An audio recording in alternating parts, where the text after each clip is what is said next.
All right. Good morning, everybody. It's Tuesday at 10 a.m. So your favorite host, Tim and Tim, we're back again with another special guest. But before we introduce our friend BJ here, Tim, how you doing today, man? You look great. Thank you. I feel great, Tim. No, Good.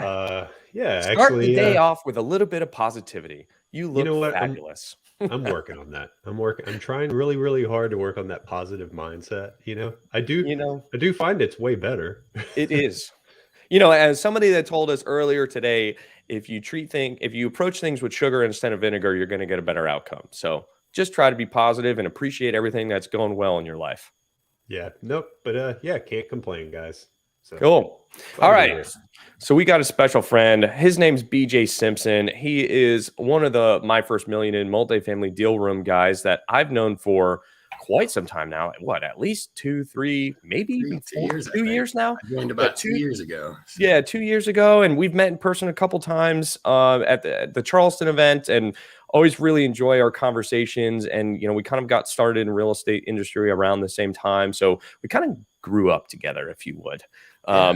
But without further ado, our friend BJ Simpson, hailing from Amarillo, Texas, is now a full-time real estate investor, and we wanted to bring him on today and let him share his story, because I find his story is inspirational. And I feel like some of the struggles that BJ has gone through, that he's had to work over, like the adversities he's had to overcome in order to get where he is today, are probably something that you guys are going through as well. So I really just want BJ to, introduce yourself and kind of give everybody a little backstory of where you came from, how you got into the real estate industry, and where you are today.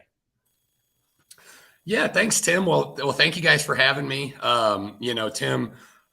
Tim's been really important, of course, along with Jennings and Yaden and Carlos Gutierrez and several other people that kind of got me started. And so I just can't tell you how much of an honor it is for me to be on here with you, Tim.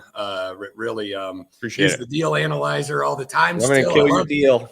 I love me a Google Sheets more than an Excel, and being able to share back and forth, and all the work you've done on that has just been amazing. And just everything that you've done. I mean, you've been a huge part of me learning how to underwrite, how to know when I got a deal. I mean, sometimes Tim will tell you that it's not a deal and you'll have to go cry for a little bit. But everything's green, Tim. I don't get it. How is it not a deal? But no, I just really appreciate it. My story is kind of crazy. Everyone that's doing what we're doing has kind of a little bit of a crazy story, where we just kind of like one day decided, oh, I'm going to do something different in life, So I worked 15 years for the National Weather Service. I was a meteorologist. So I figured I'm going to have to up the 50-50 percentages here a little bit on the apartments, to maybe at least 51-49, win more than I lose, right? But, yeah, right. But I don't know how you guys have jobs, but okay, I digress. Yeah. Well, it's funny. I was actually having a conversation not too long ago with someone, and they're like, what's different about this? And I was like, in all honesty, I kind of like what I'm doing now, because I would work all day long for 8 hours and work my butt off, and then be wrong 3 hours after it happened. I'd tell everyone there'd be severe thunderstorms at 9 p.m. and 9 p.m. come and go, and it's sunshine. And I'd be like, golly, that was kind of tough, So I got used to some of that, but just personally having to absorb some of that and all the jokes and all everything. But no, I guess about 2.5 years ago, golly, I just, like so many people, Rich Dad Poor Dad popped in and was like, whoa. I listened to it on an audiobook and couldn't believe what I was hearing. It was stuff that I had never really, my dad was an entrepreneur, but and still is, but just never, he was more of like, what is like Mark Evans say, like more self-employed than really a business owner, and I love my dad to death, but just always working, 50, 60-hour weeks on his own business and everything. And so kind of got into some of that Rich Dad Poor Dad stuff. Next thing you know, I started looking around. I was like, well, what's all this? And I had the feeling in my gut that I wanted to do something different. 15 years, I'd done 4 or 5 different positions in the National Weather Service. I'd actually moved over to the IT specialist at the end just to learn that, because I was bored a little bit just forecasting the weather, to be honest with you. And then I just was ready for another change. And so it was kind of lightly searching, ran across that, and then ran across the My First Million in Multifamily group, took some of that training, got into the deal room, started underwriting deals with Tim and Jennings and Yaden and about 20 other of us, right? That's what we started with. And put a 20 unit under, read some books, did some stuff, took about 6 months to figure some stuff out. Thought I was going to go the mobile home park route, did the Frank Rolfe course, you know, and did his little event deal. And of course that was COVID, so it was all virtual, but it's 2 years ago, roughly today, put a 20 unit under contract and let Jennings and Yaden and Tim and Carlos and everyone help me figure out how to get it closed. And so kind of put it under contract and figured it out from there. I remember that one. Yeah. Ended up getting seller financing on the down payment. So we ended up 100% financed. And, you know, I probably could have had it myself, but brought in a partner with a lot of real estate experience around here, which ended up being the best decision I ever made. Still my partner on all the stuff that we do. And that was a huge benefit. And so, did that 20 unit, ended up putting a 72 unit under contract in the fall. You know, that 20 unit was a tough one. We kicked everyone out but 5 people. There's some crazy stories. Like we took that one over. There was a handicapped guy living on the second floor. You know, there's just stairs. And below him lived a guy who was pretending to be handicapped and going out on the street and panhandling. He would sit on his leg and panhandle in a wheelchair that he stole or something. This is wild. Oh my goodness. You know, and it was a pretty rough deal. And so we got that turned around. Then we took on a really distressed 72 unit, over $1 million reno. And at that point, I realized I just needed to quit my job and work on this and see where it lays from there. And since then we bought, you know, a few more complexes and stuff like that. And, oops, sorry, I left my phone on. But yeah, that's my story. And here we are. We're about to refinance the 72 unit. Everything's going pretty well, but awful lot of work. So. Oh, man, yeah. I love, sorry, I'm just chuckling. I love this, that no matter how long you do this, like somebody has a story you haven't heard before. Right? Yep. Like, yep. I have not had a panhandler story before. That's got to be one of my favorites. It's definitely in the top 5 for sure. You know, because I get this picture of this guy sitting on his leg and it's, you know, it's sitting out there and, you know, poor me, oh my, and then he walks around the corner. In my head, I'm doing the scene in Trading Places with Eddie Murphy when he's on the oh my God, yes.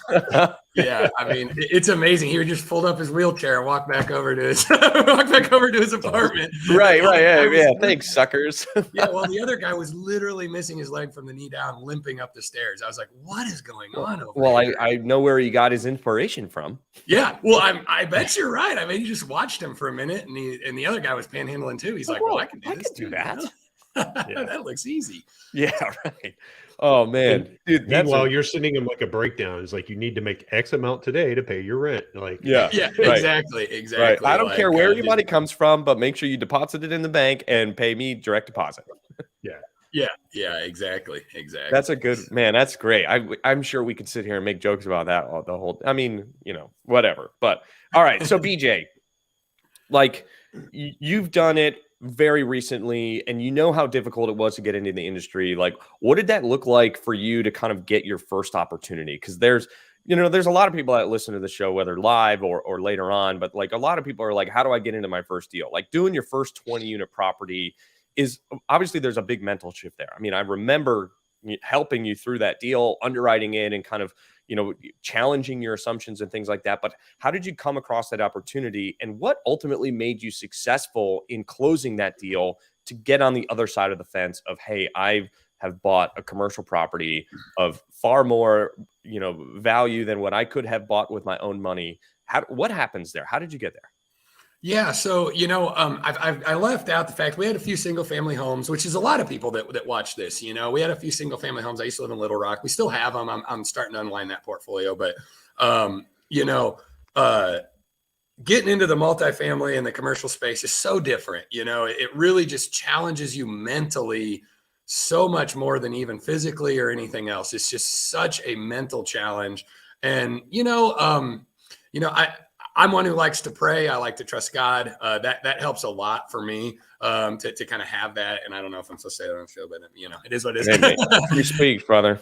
Yeah. And so, you know, there's a lot of prayer that went on and a lot of just like, whoa, man, how are we going to get this through? But, you know, in all honesty, I think what the trick was just putting yourself into a position where you had no choice but to succeed. So I found that I found that deal by calling brokers, and I mean, you guys did those broker calls off the bat, like, this is BJ, and I would 8 cap rate, something, and like, I had no idea what I was talking about, right? And so the broker's like, well, I have one, he hasn't listed it yet, blah blah blah, and so we put it under contract, figured it all out with you guys, but.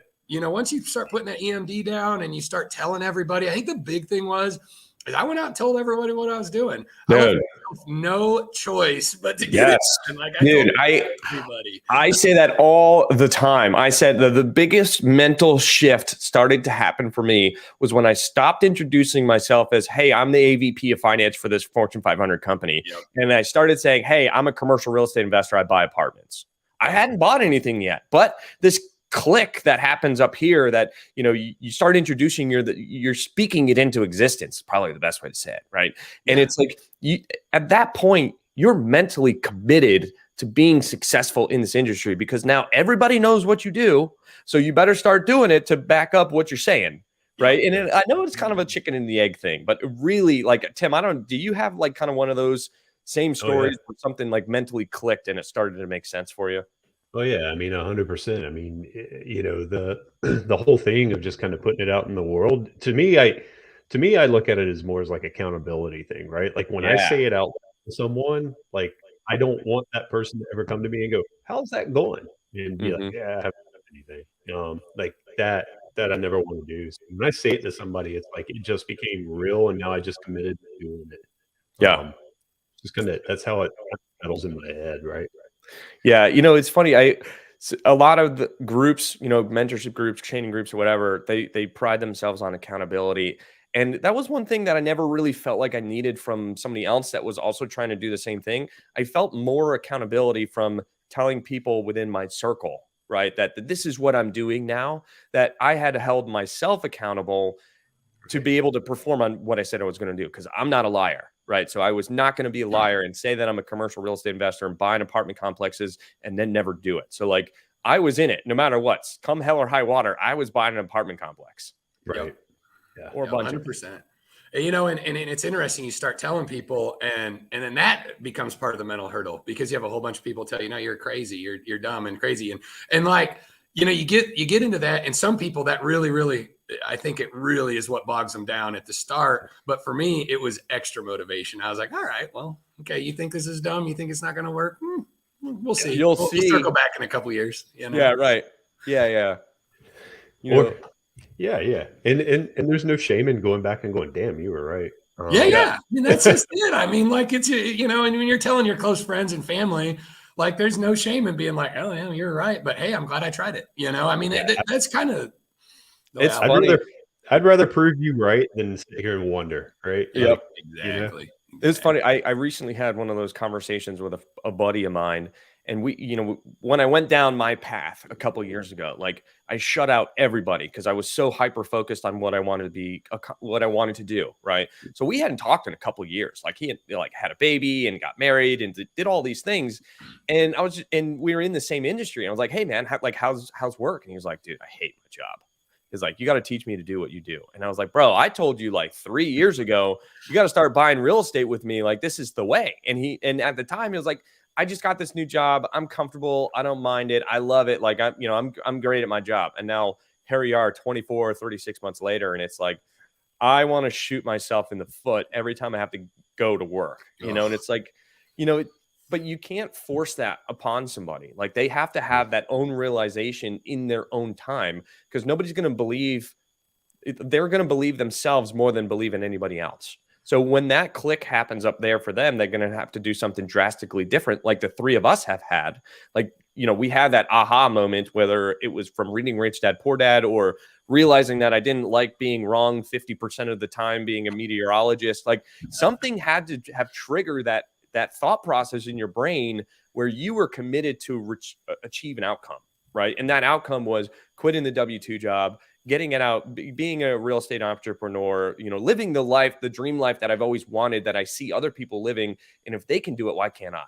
Right. And until you have that like self accountability and motivation, whether it's to quit smoking or quit drinking or lose weight or start a new business or get into a new industry. Like, you know, if you go from apartments to self-storage, for example, like that level of motivation needs to come from within before anything is truly going to change. Yeah. Yeah. Yeah. Well, I always find it interesting what the conversation you're saying to somebody, I'm going to quit my job and go buy real estate. Like I'm going Yeah. to be a real estate. I always find it interesting what response that elicits from people. Because, I'm in my 40s, late 40s, if you really want to know. And, I know a lot of guys in their 40s who come up, that's kind of that age where you're like, I'm thinking about a career change, right? And nobody really thinks you're an idiot if it's like, you know what, I'm getting out of IT and I'm going to law school. I'm gonna be a lawyer, right? Like, that's socially acceptable. Yeah. You never get the, oh, you're a dumbass for doing that, right? Like Right. you're like, hey, good job, man. I applaud you for making a change. Yeah, way to go pile on 200K more in debt real quick. Yeah, but when it's like I'm gonna go buy some real estate and see if I can't make a run at this real estate thing, people are like, whoa, like really? You sure? Yeah. Are you sure you want to take on risk? Yeah. You don't want that steady paycheck? What are you going to do about insurance? Full disclosure, I still don't have insurance, so so you don't have to do anything about it, folks. You can just roll the dice. You roll the dice. That's why I stay in my house and I don't drive too much, just in case.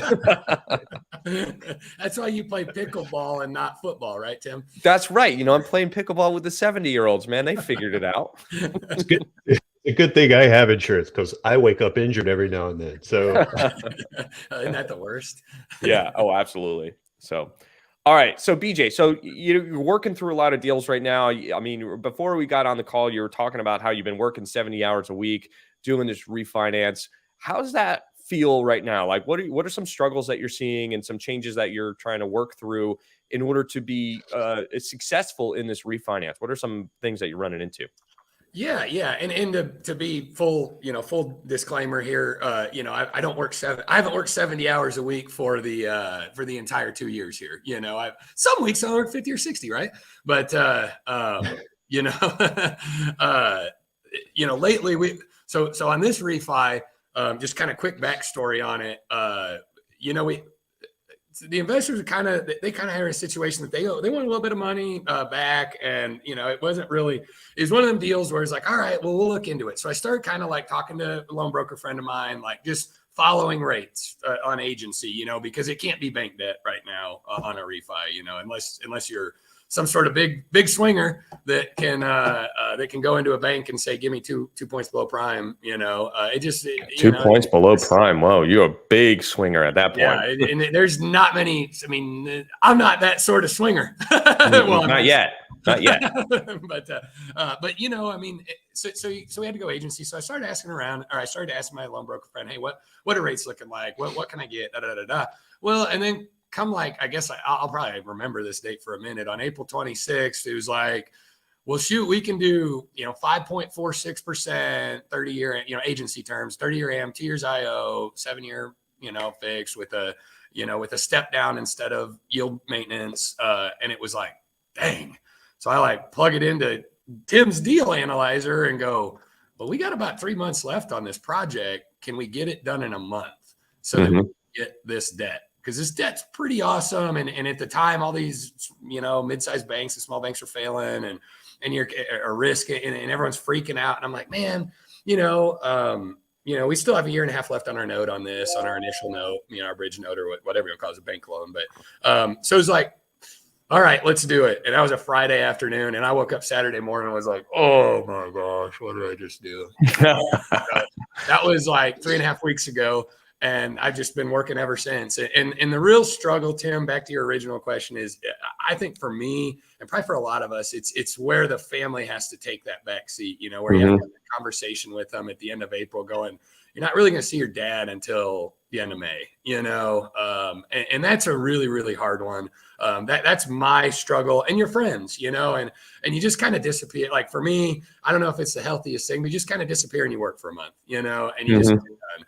And, I probably take between 50 and 100 phone calls a day, just making sure everything's going well, because I'm moving the contractors, but we're also doing the number side, and just got to get it ready. You got to get it ready and get something finished that really wasn't quite ready to be finished yet.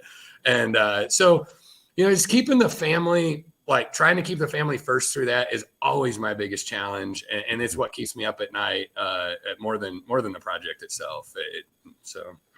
Yeah, I mean, but that's by definition is the short-term sacrifice for the long-term gain, right? And it's not easy. And surprisingly, it's the people that do what you do, where you take a little bit of a hiatus, you go work in silent, and then you come back and show how victorious you've been, right? Yeah. It's when you get inundated with phone calls and meetings and going to conferences and events and things like that, where like, yes, they are valuable. Trust me, they are. But at a certain point in time, you have to say, okay, well, I'm gonna buckle down. I'm gonna get what needs to be done here done, and then I can come up for air and breathe again and kind of reevaluate and reprioritize and refocus. Yeah. But BJ, the interesting thing is like people are going to see you 2 years from now, and you'll see all these trips you're taking with your family and all this stuff, and they're going to be like, man, I want his life, and they're not going to see the 70-hour window, right? Like I'm real close to somebody who just exited a company he built for 20 years, right? And so I got to see what the 20 years look like, right? And I got to see all the sacrifices and the time with his family he did not get to spend, right? Mm-hmm. And now I get to see what he's doing now. And people look at him now and they're like, man, you got a great life. It's like overnight success. 20 years in the making. 20 years in the making, right? Like I love it. But the BJ, you're 100% right. It's like people see what you do. People see the end and they don't pay attention to what it takes. It's the Instagram effect. You only see the highlights. You see the good stuff and none of the bad. And, not for nothing. I mean, that's why Tim Vestner, we do this weekly show, right? Because we, when we don't have guests, we're talking about what are we struggling with? What are some things that we're working through? What does our last week look like? What did we learn differently? Where did we screw up? It's that level of transparency that we like to show on this in order to show people what it really looks like to be on the other side of the table. And it's kind of documenting the process. This in one way or another, doing this weekly show for me is like my form of journaling in a way. I don't do the journal where people wake up and write in a book every day. Like I get it why they do that, but like this is the same thing for me. Yeah, man. I was having coffee. This was last summer. I was having coffee with a guy, this group, Go Bundits, and there's a bunch of guys in there that they have incredible lives, right? But I was having coffee with one of those guys, and he was telling me that he was like, yeah, man, I'm getting ready to drop everything. I'm heading off. I'm going to tour Asia for like 2 months. And he was just out for 2 months. I was like, man, that is awesome. I can't wait. I want to be there. And he's like, but let me tell you about the last 3 years getting here. Yeah. And he's like 70-hour weeks, haven't taken a weekend off in 3 years, all this stuff. He was like, I worked the last 3 Christmas days, all this stuff. Yeah. It's just amazing, what it takes to get there sometimes. And, it's really good. Like Vitaly said, to like have these conversations so people can be realistic, right? Because so many people fail because they start and then they see how much effort it really takes. And they're like, I quit. Right. Mm-hmm. So get your head in the right space, right? Headed into it. Right. Yeah. Yeah. And, the backside, it's always working. I mean, it's like, it's all those cliche things, right? You just work everything from the end back up to the front, so you've got your 1 year, your 5 year, your 10 year. And I think as long as you keep those first, I keep them up on I've got my own version, I guess, of a vision board, but it's just my own dry erase board with all my random thoughts on it. I have too many dry erase boards. Someone would probably come in and a shrink could probably do some sort of analysis on me and my dry erase board obsession. I've got a lower shop down at my house and I've got a dry erase board there. Just if a thought pops in my head, I write it on the dry erase board, So, but yeah, just, in the end of this deal, like, let's go to a little bit of happy stuff on the end of this deal.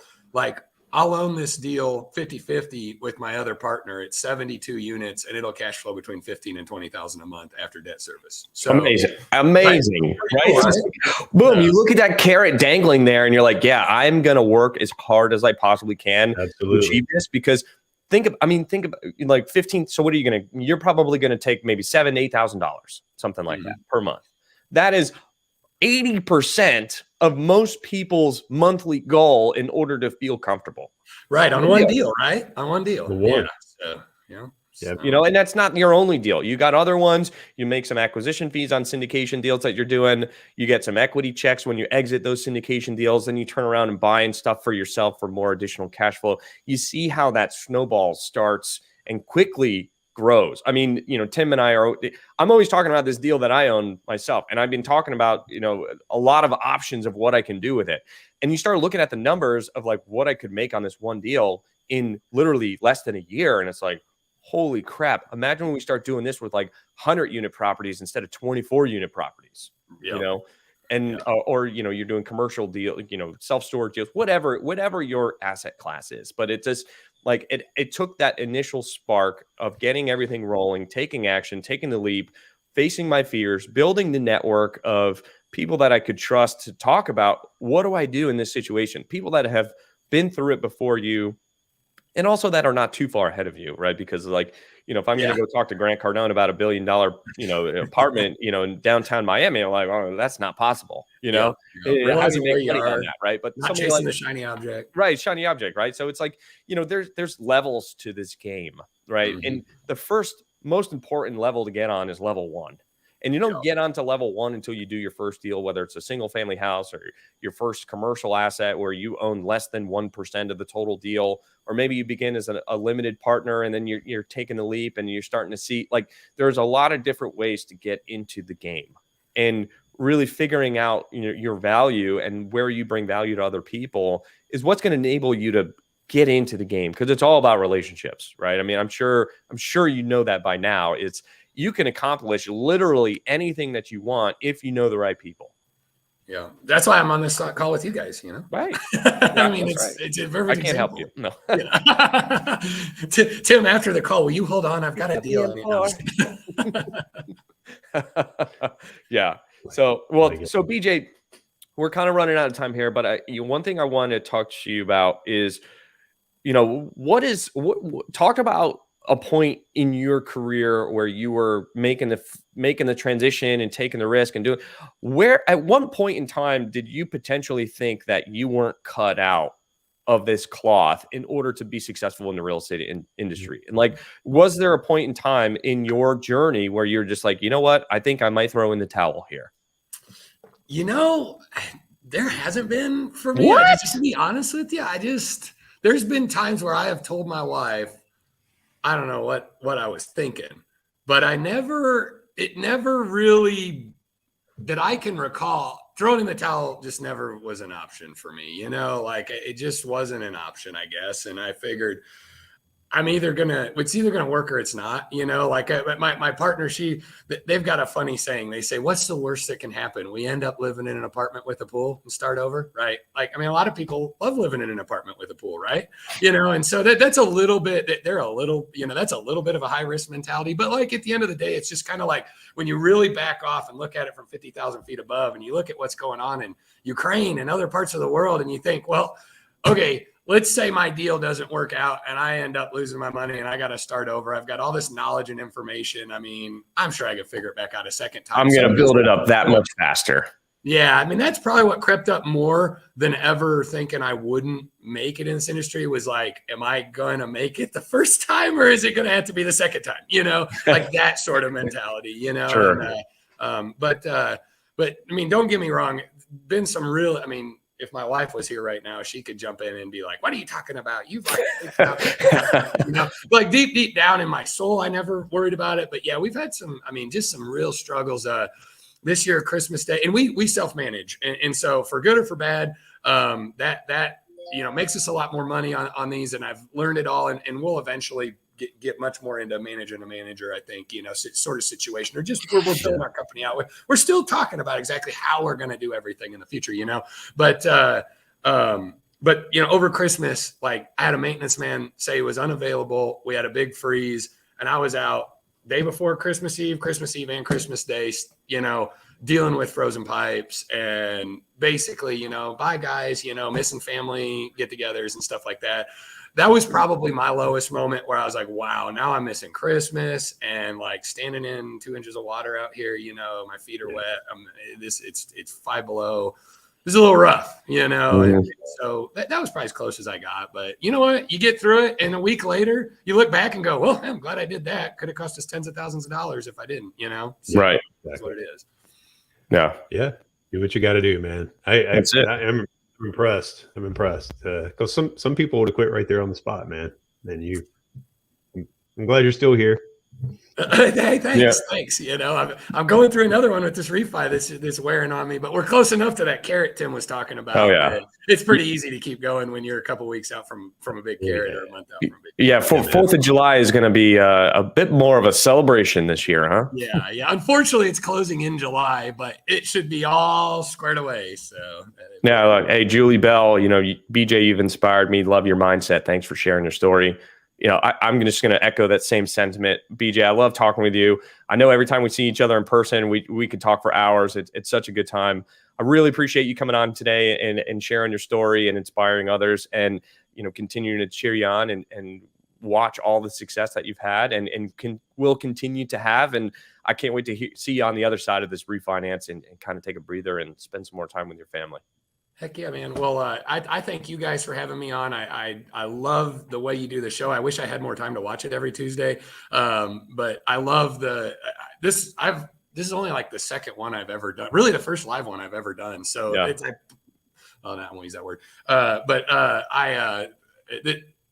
wanted to do this one because I love you guys' vulnerability and all that. And, Thanks, man. Appreciate it. It's perfect. It's awesome. You guys keep Thanks, rocking man. and rolling. I hope you keep doing it for a long, long time. Oh, it's my journaling, man. So, you know, not stopping. So, all right. Awesome. Thanks everybody for joining. We'll see you again next week. Peace. Thanks, BJ. See you guys.